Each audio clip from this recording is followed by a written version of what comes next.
Headlines across the globe ring with ominous warnings. A massive El Niño event declared the strongest in over a century and a half is activating across the Pacific. Media narratives painted a picture of inevitable disaster, extreme monsoon floods in some regions, crippling dry spells in others, and an impending humanitarian catastrophe. The narrative was simple and terrifying. An overwhelming climate phenomenon was about to descend upon millions of people. To validate this sense of doom, commentators frequently pointed to a single historical wound, the year 1877. That year marked one of the most powerful El Niño events in recorded history, followed by global crop failures and an estimated toll of tens of millions of lives lost to famine. It was among the first global human tragedies captured by the camera lens, leaving behind images of cracked earth and decimated communities. The logic presented by modern headlines seemed airtight. The larger the El Niño, the deeper the drought, and the higher the devastation. Yet historical climate records present a striking contradiction that shatters this simplistic equation. In 1997, the world experienced what meteorologists classified as the strongest El Niño of the 20th century. Scientists issued high alerts, international organizations prepared for crisis, and models projected severe drought for the Indian subcontinent. But when the monsoon season arrived, rainfall across India was actually slightly above normal. Conversely, consider the events of July 2002. No catastrophic headlines warned of a superstorm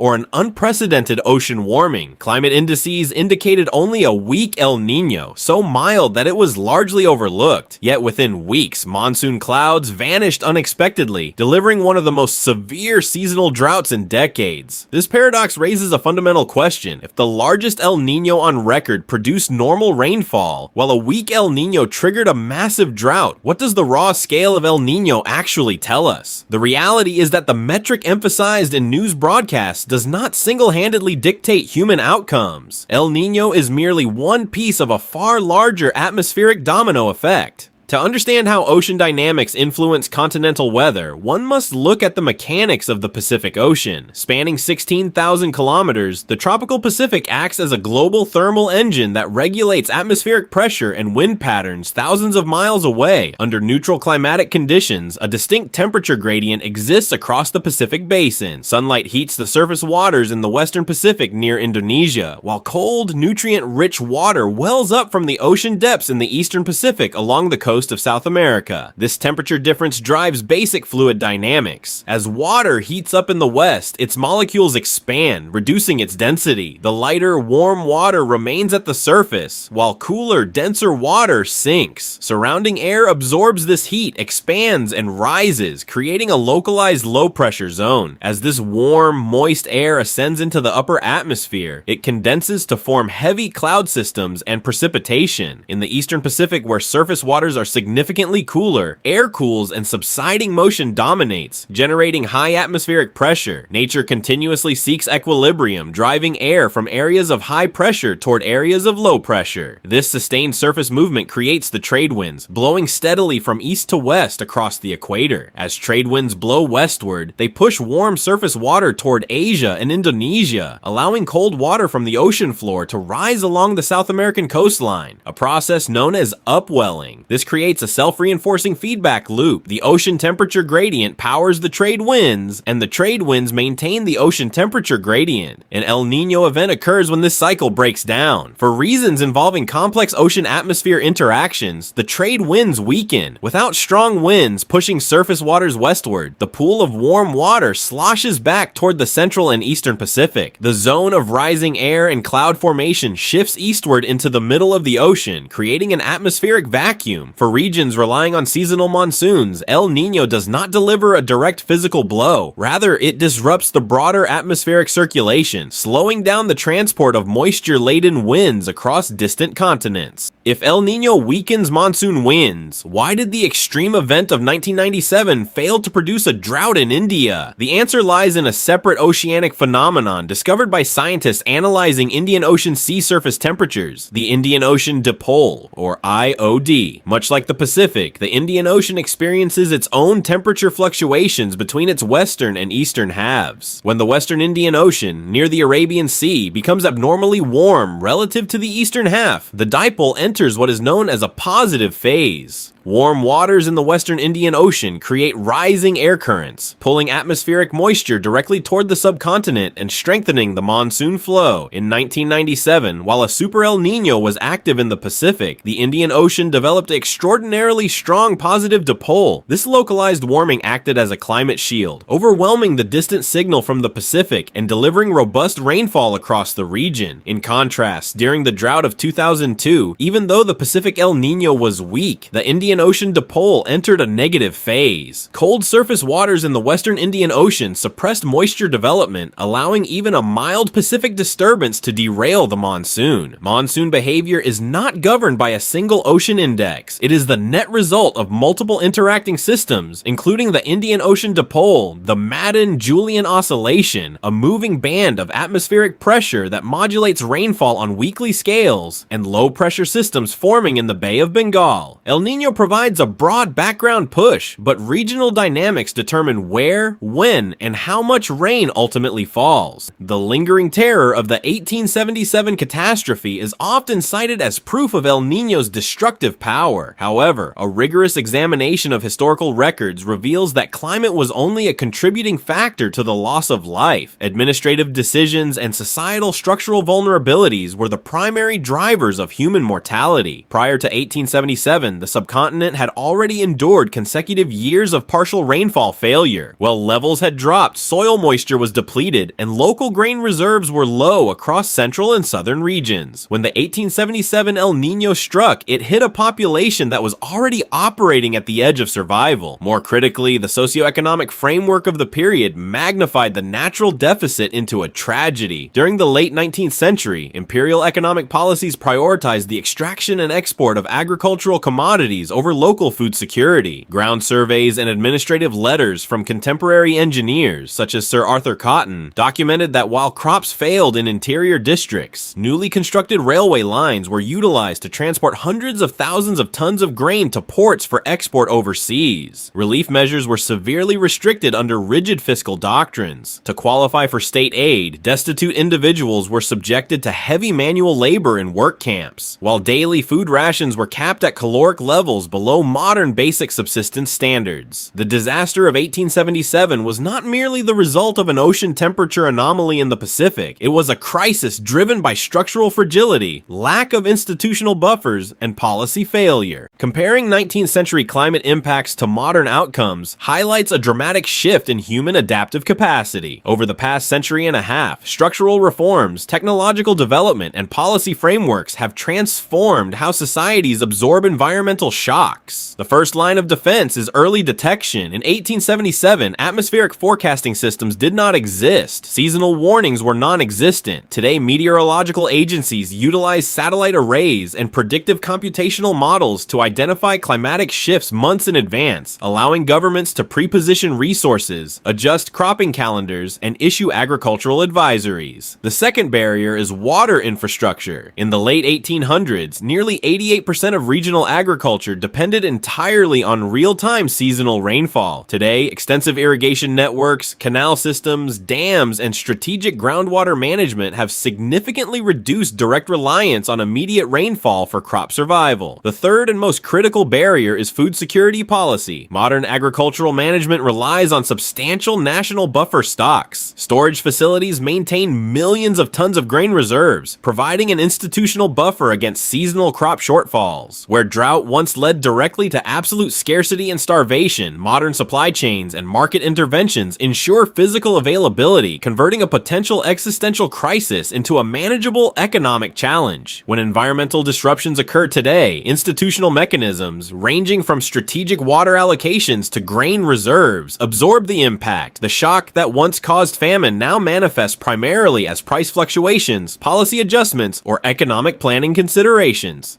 While human infrastructure has built effective barriers against historical baseline climate fluctuations, an overarching factor is altering the baseline itself: global temperature increase. Global warming is not merely another variable on a static balance sheet, it alters the fundamental parameters of atmospheric physics. Warmer air holds approximately 7% more moisture per degree Celsius of temperature rise. This thermodynamic reality accelerates both ends of the hydrological spectrum. When conditions favor rain, atmosphere ocean systems release heavier, more concentrated deluges. When conditions favor dry weather, higher ambient temperatures evaporate soil moisture more rapidly, deepening localized droughts. Furthermore, rising temperatures challenge traditional forecasting systems. Historical data points accumulated over decades of observations become less reliable when the climate system enters unprecedented thermal states. Predictive models rely on historical patterns, but non-linear warming can trigger unexpected feedback loops and shift regional weather belts. As global temperatures approach critical thresholds, atmospheric systems become increasingly sensitive to small perturbations. A minor shift in ocean temperature can produce disproportionate changes in regional precipitation. The historical events of 1877 demonstrated the consequences of societal vulnerability in the face of climate stress. The developments of the modern era have demonstrated the power of infrastructure and governance to mitigate natural shocks. Moving forward, the ultimate test will not merely be predicting the scale of an incoming El Niño, but maintaining adaptive capacity in an evolving global climate system. The lesson from these historical events is not that El Niño has become harmless. It is that climate risk cannot be reduced to a single number on a chart. The atmosphere does not respond to isolated variables in isolation. It responds to a constantly shifting network of oceans, winds, temperatures, soil moisture, ecosystems, and human decisions. This makes prediction fundamentally different from simply measuring the strength of an El Niño event. A powerful Pacific warming may increase the probability of drought in one region, while another oceanic pattern simultaneously increases rainfall there. A weak El Niño can produce severe consequences if local soil conditions, atmospheric circulation, and water availability are already unfavorable. The same ocean anomaly can therefore produce dramatically different outcomes depending on the state of the wider climate system. This is why modern climate forecasting increasingly focuses on probabilities rather than simple predictions. Scientists are not merely asking, how strong will El Niño be? They are asking how El Niño interacts with dozens of other variables and what range of outcomes those interactions make more likely. That distinction matters because societies do not experience climate indices. Farmers experience failed rainfall, cities experience floods, reservoir managers experience changing water levels, governments experience food price shocks, and households experience the consequences when those systems fail. The real measure of climate danger, therefore, is not simply the magnitude of the natural event. It is the combination of hazard, exposure, and vulnerability. A drought striking an isolated region with abundant groundwater, food reserves, functioning infrastructure, and strong institutions is fundamentally different from the same drought striking a densely populated agricultural region already suffering from depleted reservoirs and economic instability. The physical climate event may be identical, the human outcome is not. This is also why the story of 1877 remains relevant far beyond its historical context. It demonstrates that disasters are rarely created by nature alone. A climate shock becomes a catastrophe when it collides with systems that cannot absorb it. Modern technology has dramatically expanded that capacity. Satellites can observe ocean temperatures across entire basins. Supercomputers can simulate atmospheric circulation. Remote sensing can track soil moisture and vegetation stress. Governments can move grain across enormous distances within days rather than waiting for local harvests to recover. But these advantages are not permanent guarantees. Infrastructure requires maintenance. Reservoirs can be depleted. Groundwater can be overused. Supply chains can be disrupted. And climate change can push environmental conditions beyond the range in which historical experience provides reliable guidance. The central question of the future is therefore not whether humanity can eliminate climate variability. It cannot. The question is whether human societies can become sufficiently adaptable to absorb increasingly unpredictable combinations of natural variability and long-term warming. The history of El Niño offers a warning against simple narratives. The strongest event does not automatically create the greatest disaster. A weak event does not guarantee safety, and the climate signal alone never tells the entire story. The real danger lies in the interaction between a changing atmosphere and the vulnerabilities already built into human society. Understanding that distinction may be one of the most important forms of climate preparedness we have.